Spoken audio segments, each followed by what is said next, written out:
Assalamualaikum warahmatullahi wabarakatuh. Alhamdulillah wassalatu wassalamu ala rasulillah, amma ba'du. Para pecinta Al-Quran yang berbahagia, pada kesempatan yang baik ini kita akan berlatih tartil Quran di surah Al-Ahzab ayat 66. Mari kita simak bersama-sama. A'udzu billahi minasy syaithanir rajim. Bismillahirrahmanirrahim. Yauma tuqallabu wujuhuhum fin nari yaquluna ya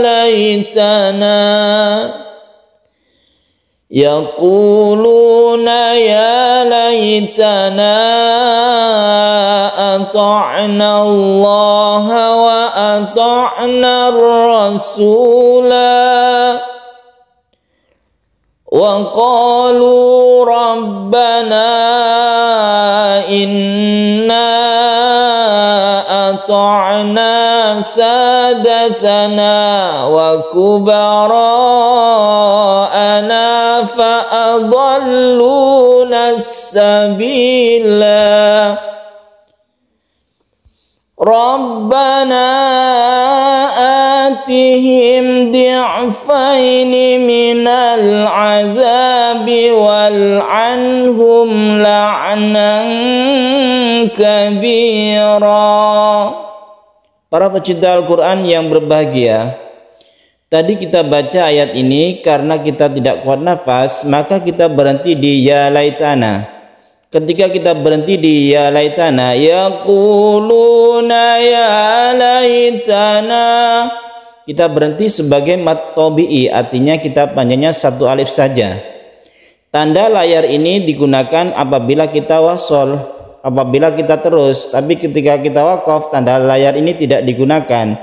Artinya kalau wakaf itu mat tabi'i, kalau terus baru ini berubah menjadi mad jaiz munfasil, yang maknanya yaitu kita bisa membacanya satu alif atau dua alif.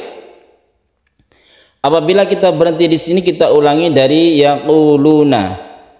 Yaquluna ya laitana ata'na Allah wa ata'na ar-rasula. Nah, yang kita bahas di sini adalah kata-kata rasula ini. Di sini ada tanda lingkaran. Dan lingkaran ini sebenarnya ini agak lonjong, yang kita sebut dengan sifir mustatil. Mustatil artinya lonjong, maksudnya adalah ini dipanjangkan apabila wakaf. Kalau kita itu berhenti di sini, maka alif ini kita gunakan sebagai tanda mat. Wa ata'na rasulah. Jadi panjangkan satu alif. Tanda ini digunakan apabila kita itu meneruskan ayat ini. Apabila kita meneruskan ayat ini, maka alif ini tidak digunakan. Alif ini tetap tulisannya, tetapi dia tidak gunakan sebagai mat apabila kita meneruskan ayat ini. Jadi ketika wakaf itu panjang satu alif, ketika wasol atau terus ini tidak panjang sama sekali. Jadi membacanya wa ata'na ar-rasula wa qalu rabbana. Itu apabila kita teruskan menjadi pendek, apabila kita wakafkan menjadi panjang. Ini sama dengan ayat yang berikutnya ini, kata-kata sabila. Ini sama juga, ini disebut sifir mustatil, artinya lingkaran yang lonjong, yang gunanya apabila kita wakaf itu digunakan alifnya, ketika wasol atau terus alifnya tidak digunakan sebagai mat. Wa qalu rabbana inna ata'na sadatana wa kubara'ana fa'adalluna as-sabila. Panjangkan satu alif apabila kita wakaf. Apabila kita terus, contohnya kita misalnya meneruskan ayat ini dari fa'adalluna, karena kita kuat nafas, mungkin dari ayat sini kita langsungkan sampai terus itu, maka ini tidak panjang. فأضلونا السبيل ربنا آتهم ضعفين من العذاب. Nah, di sini kita temukan mad jaiz munfasil Rabbana inna, ini juga mad jaiz munfasil, inna ata'na juga mad jaiz munfasil. Perbedaannya dengan mad wajib, kalau mad wajib itu dalam satu kata atau satu kalimat, tapi kalau mad jaiz itu di lain kata, antara panjangnya ini mad tabi'i bertemu dengan hamzah, hamzahnya ini di lain kata, Rabbana inna. Cara yang mudah untuk membedakan mad jaiz dan mad wajib itu adalah hamzahnya tertulis alif, ini kalau mad jaiz. Jadi setelah panjang ini ada alif ya, berbentuk alif, meskipun hakikatnya ini adalah hamzah ya, maka ini mad jaiz. Kalau mad wajib itu rata-rata ditulis sebagai hamzah yang kecil ini, hamzah ya, tulis hamzah. Ini perbedaan secara biasa atau secara yang kelihatan secara umum, perbedaan tulisan ya.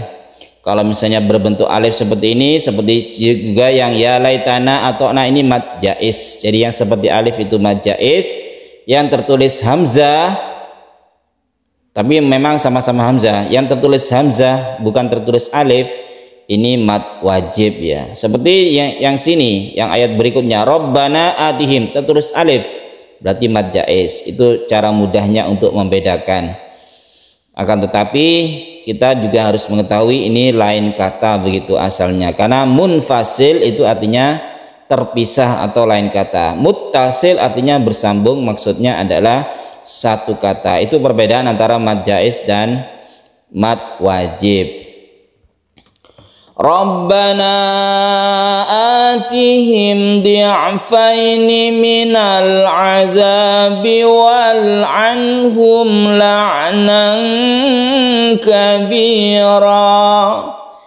Di sini kalau kita bisa membedakan antara al-azab, ini adalah lam ta'rif bertemu dengan ain, ini kita sebut dengan idhar qamariyah. Lain dengan yang ini wal anhum, wal anhum ini bukan lam ta'rif ya, ini adalah bagian dari fi'il ya.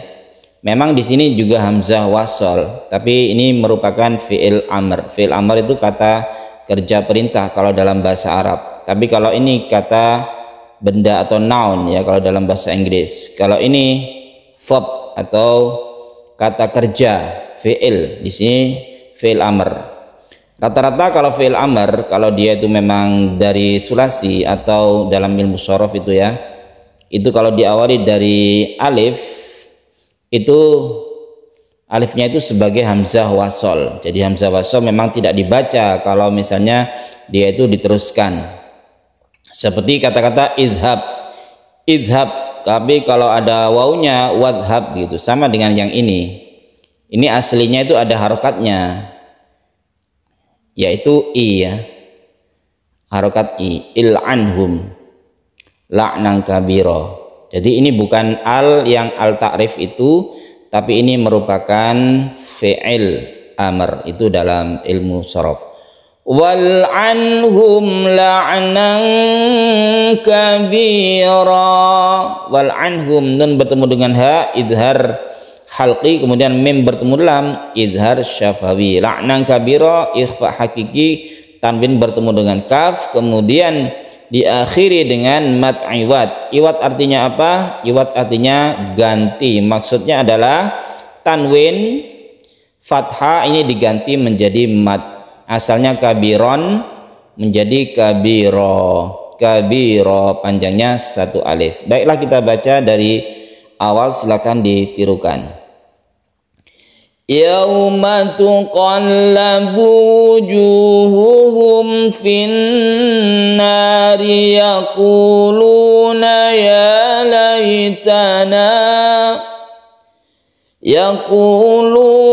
ya laitana ata'na Allah wa ata'na ar-rasula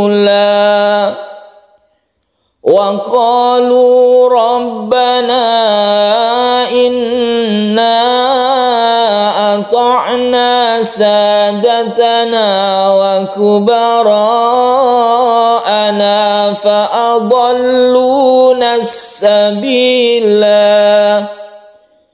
ربنا آتهم ضعفين من العذاب والعنهم لعنا كبيرا Sadaqallahul azim.